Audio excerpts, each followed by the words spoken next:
Bonjour Jacques, je vous remercie de m'avoir invité dans votre demeure, dans votre maison, et de m'a consacré du temps pour mon interview. Alors, cette interview porte sur un projet que je mène en terminale STMG. Donc, terminale STMG, ça veut dire Sciences et technologies du management et gestion. Et c'est un projet pour mon bac dans la filière mercatique, donc marketing en anglais. Mhm. Et c'est un projet qui porte sur la création d'une entreprise avec un concept innovant. Donc, dans une démarche proactive en créant le besoin. On est quatre à faire ce projet, dont moi. Et le concept innovant, c'est la création d'une entreprise, donc, d'un échange d'œuvres d'art entre particuliers, entre propriétaires passionnés d'œuvres d'art. Donc, d'œuvres d'art, ça peut être sculpture, tableau ou antiquité, par exemple chaise ou autre. Et donc voilà. Et les échanges peuvent être portés par exemple sur un achat, une location à durée déterminée ou indéterminée, par exemple sous la durée d'un an, ou par exemple un prêt. Voilà. Donc ensuite, Jacques, est-ce que tu peux te présenter très brièvement, donc par exemple ton âge, ta profession ou autre? Oui, bien sûr. Oui, oui. Ma profession, en fait, je suis chef d'entreprise. À mon âge, j'ai 60 ans environ. Je suis en effet un passionné d'art, hein, mais vous avez raison aussi, passionné d'antiquité, passionné de tous les beaux objets, on va dire. D'accord. Et vu que vous avez un intérêt pour l'art, comment vous est venue cette passion pour l'art? Vers quelle période de votre vie en particulier? Et par exemple en visitant un musée, une galerie, en rencontrant un artiste ou juste en échangeant avec des amis, le partage ou autres qui sont passionnés d'art également. C'est une passion qui date de très longtemps, c'est une passion qui date de ma plus tendre enfance, parce que j'étais, mais comme beaucoup d'enfants le sont, déjà un féru de BD. Mhm. Donc déjà très très séduit par l'image, par l'histoire, hein, parce que dans une œuvre d'art, il y a aussi une histoire. Et c'est une passion qui a un petit peu perduré, qui m'a suivi un petit peu tout au long de ma vie, assez jeune. Quand j'étais plus jeune, il y avait un peintre en dessous de chez moi qui peignait des choses. J'allais souvent parler avec lui, j'échangeais un petit peu. Et puis un petit peu plus tard, j'ai eu l'occasion de faire de visiter des musées, de lire des livres sur l'art. Mhm. Et puis encore un petit peu plus tard, j'ai eu l'occasion d'acquérir une chose et puis deux. Mhm. Et puis je suis un petit peu tombé dedans, quoi. C'est vrai que c'est une passion assez dévorante, un petit peu même D'accord. addictive, Ok. et qui me suit aujourd'hui encore. Ok. C'est beau. Donc dans cette démarche, pourquoi cette démarche d'avoir des tableaux chez soi également? Parce que ça implique donc un certain coût. Et certaines personnes préfèrent donc aller voir des expositions, écouter des conférences ou encore aller vers des vernissages par exemple, plutôt que de l'art chez soi. Peut-être vous faites les deux. C'est un petit peu ça, oui. L'un n'empêche pas l'autre. Hmm. Il y a évidemment des tableaux, qu'on a envie de voir et qu'on ne peut pas posséder, puisque le marché de l'art est tellement fluctuant. Il y a des tableaux qui valent très peu cher et d'autres qui valent des fortunes. Donc il est évident qu'il y a des tableaux qu'on ne peut pas posséder. Donc on a d'autres moyens que d'aller dans les lieux consacrés pour les voir. Euh, les expositions sont aussi un lieu d'échange. Ça permet aussi d'échanger les points de vue sur ce qu'on pense de tel ou tel tableau, de telle ou telle période. Et puis alors le côté possession, il peut être, il peut revêtir en fait plusieurs formes. Il y a beaucoup d'amateurs d'art qui sont collectionneurs et qui le font pour investir, parce que le marché de l'art est quelquefois, et même souvent, lorsqu'il est bien discerné, très, très lucratif. Mhm. Ce qui n'est pas du tout mon cas. Ce qui est pas du tout mon cas. D'abord parce que j'ai pas chez moi des œuvres qui valent forcément très cher, d'une part. Et puis d'autre part, je me souviens qu'un vieil antiquaire m'avait dit écoute, si tu veux investir dans l'art, prends quelque chose qui te plaît, prends quelque chose qui te fait plaisir à regarder, parce que si un jour on te dit que la cote a descendu, ou même pire encore, si on te dit que c'est un faux, eh ben, tes yeux resteront toujours les mêmes, la toile restera toujours la même, et tu auras toujours du plaisir à la regarder. D'accord. Donc fort de ce précepte, voilà, je prends surtout des choses qui me plaisent. Mhm. D'accord. Donc les tableaux pour vous ont surtout une valeur visuelle et non sur un coût ou autre. Exactement. Alors D'accord. derrière un tableau, après, il y a une valeur visuelle et puis il y a aussi bien sûr une valeur historique. Mhm. C'est vrai que la vie du peintre, puisqu'on parle de peinture, mais c'est en effet pareil pour la sculpture, ou tout à l'heure on parlait d'objets d'antiquité. En tout cas pour l'auteur l'auteur de l'œuvre, son parcours il est forcément un petit peu intéressant, là où il était, pourquoi il a fait ça, dans quel contexte il l'a fait, à quelle période il l'a fait, quel était son environnement. Tout ça, ça fait partie intrinsèque en fait de l'œuvre. Enfin, derrière chaque œuvre, il y a un peintre, et derrière un peintre, il y a une vie. Donc tout ça Mhm. est quand même important. D'accord. Et du coup, je peux rebondir là-dessus.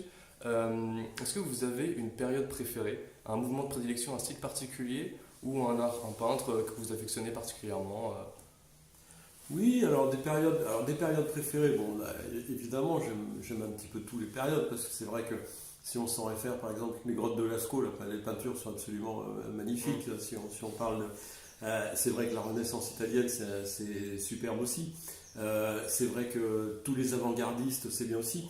Non, la période que j'aime bien, moi, la période que j'aime bien, c'est la période avant-après-guerre, ce qu'on appelle l'art moderne, contrairement à l'art contemporain, qui est juste en fait entre les deux guerres, qui est une peinture entre 35 et 50, 60.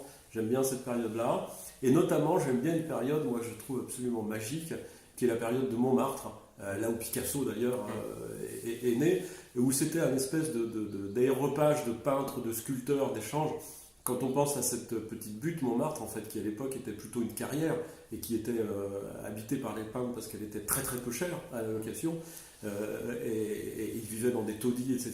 Et on peut quand même, dans ce petit périmètre, il y avait quand même Modigliani, il y avait Picasso, il y avait le douanier Rousseau, il y avait Apollinaire, il y avait, enfin, et c'est des gens qui se réunissaient à la même table. Donc c'est quand même assez séduisant d'imaginer un dîner où sur autour de la table, il y a tous ces gens prestigieux qu'on retrouve aujourd'hui dans les bouquins et qui portent le nom d'école.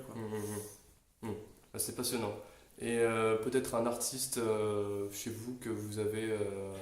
Alors, avec mes moyens, là j'ai cité des grands noms, et j'ai des moyens bien plus modestes que ceux à qui je faisais référence. Mais il y a eu des petits peintres aussi qui étaient derrière. Il y a un petit peintre, moi, que j'aime bien, qui est un peintre de rue, puisque à l'époque les peintres peignaient pour manger, et même pour boire surtout d'ailleurs, mais aussi pour manger. Et il y a un petit peintre que j'aime bien qui s'appelle Genin, qui est un peintre de rue qui fait des choses assez fraîches, assez séduisantes et toujours gaies. D'accord. Et est-ce que vous achetez souvent, vous octroyez souvent des tableaux, vous faites souvent des achats ou autres, par exemple dans des salles de vente, ou le moyen aussi, par quel moyen vous achetez, par exemple par le e-commerce, internet, dans des salles de vente, des expositions, ce genre de choses, dans des galeries? Après oui, bien sûr. Après bien sûr, on peut acheter dans des galeries. J'en ai acheté quelques-uns dans des galeries. J'achète dans des salles de vente ou j'achète à des collectionneurs, à d'autres collectionneurs qui vendent. Mais vous savez, petit à petit, lorsqu'on est passionné de peinture, on se fait vite un réseau, on est vite en contact avec des collectionneurs, on sait vite quand telle ou telle œuvre Donc il y a une notion de partage entre les collectionneurs. Bien sûr, il y a une notion de partage entre les collectionneurs. Et puis les salles de vente en fait sont régies par des commissaires-priseurs qui eux-mêmes font leur publicité et qui envoient régulièrement des catalogues ou des mailings ou des choses comme ça pour... D'accord, ok.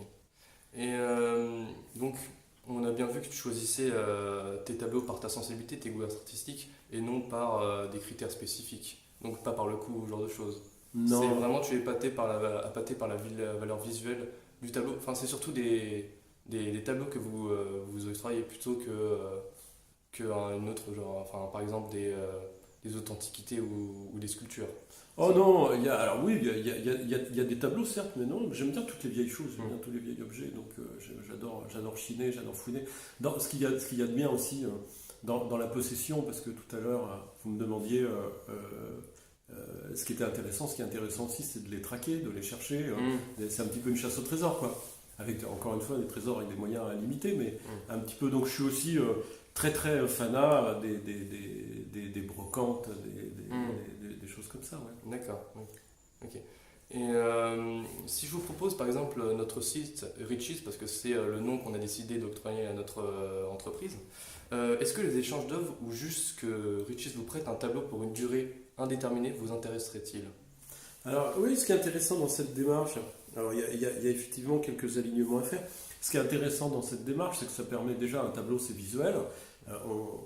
On se sert souvent des tableaux pour décorer une pièce, et c'est vrai que quelquefois il y a un petit peu une usure visuelle et que c'est bien un petit peu de les faire tourner. Un tableau raconte une histoire, et quelquefois on a envie aussi de changer d'histoire, de s'enrichir un petit peu.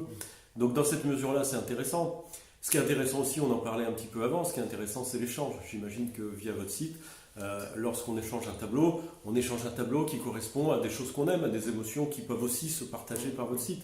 Ce qui permet aussi, on parlait de réseau, d'élargir le réseau, de créer des points de contact, de se créer des adresses, et puis d'amalgamer un petit peu tout ça et d'avoir un turnover de tableaux qui peut être intéressant. Oui, tout à fait. Donc, selon vous, votre impression, une petite question supplémentaire, quelles sont les cibles du marché de l'art? Donc, par exemple, des gens qui ont une tranche d'âge particulière d'entre 50 et 60 ans, qui ont peut-être les moyens ou non, donc des cadres d'entreprise, qui peuvent s'octroyer. Est-ce qu'il faut avoir des moyens pour se lancer dans ce marché-là?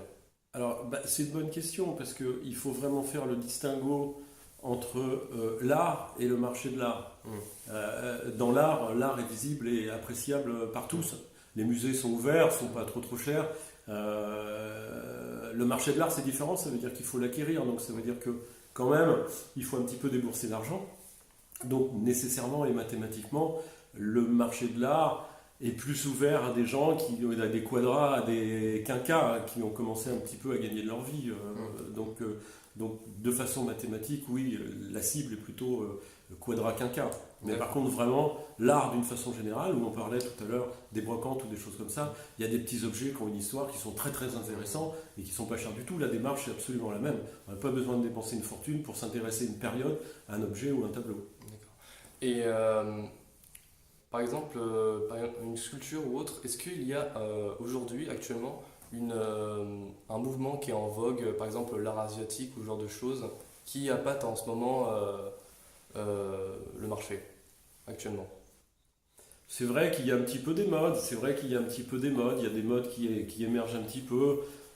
En ce moment, il y a, chez les Français, il y a la figuration libre qu'on appelle, avec des gens qui ne sont pas forcément connus, mais enfin des gens comme Di Rosa, comme Combas, qui sont des gens assez intéressants.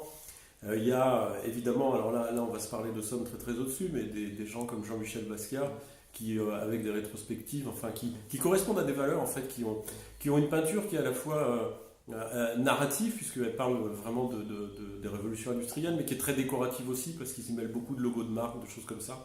Ça, c'est des mouvements qui sont un petit peu émergents. D'accord. Et vous m'avez parlé auparavant de certains petits artistes. Est-ce que vous possédez certaines de ces œuvres et si vous pouvez brièvement nous les montrer? Ah oui, il y a un petit artiste qui s'appelle Genin, j'en ai quelques-unes, mais je vais pouvoir vous en montrer. D'accord, merci beaucoup. Avec plaisir.